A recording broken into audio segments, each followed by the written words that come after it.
கர்த்தருக்கு மகிமை உண்டாவதாக. இன்னைக்கு நம்ம எதை குறிச்சு தியானிக்க போறோம்னா, நம்மளுடைய வாழ்க்கையில எப்போ வாக்குத்தத்தம் நிறைவேறும் அதை குறிச்சு தான் நம்ம தியானிக்க போறோம்.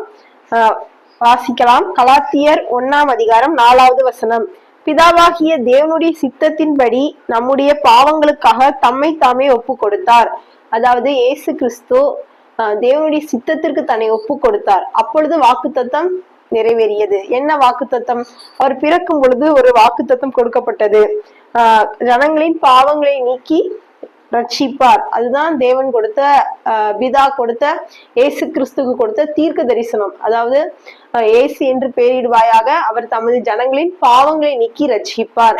அது எப்பொழுது நிறைவேறியதுன்னா, அவர் தம்முடைய தேவனுடைய சித்தத்திற்கு ஒப்பு கொடுத்தார், அதாவது சிலுவைக்கு ஒப்பு கொடுத்தார். அப்பொழுது வாக்குத்தத்தம் நிறைவேறியது. அவர் 3ஆம் நாளில் உயிர் தெழுந்தார். அநேக ஜனங்களை ரட்சிக்கும்படியாக அவர் சிலுவையிலே வெற்றி சிறந்தார். இதே போல பவுல் அவரும் சொல்றாரு, அதாவது ஃபர்ஸ்ட் அவர் ஆண்டவரை அறியாதவராய் இருக்கிறார். அதுக்கப்புறம் தேவன் அவரை சந்திக்கிறார். சந்தித்த உடனே அவர் அப்பா நான் என்ன செய்ய சித்தமா இருக்கீங்கன்னு கேட்கும் பொழுது ஆண்டவர் சில காரியங்களை வெளிப்படுத்தி சொல்றாரு.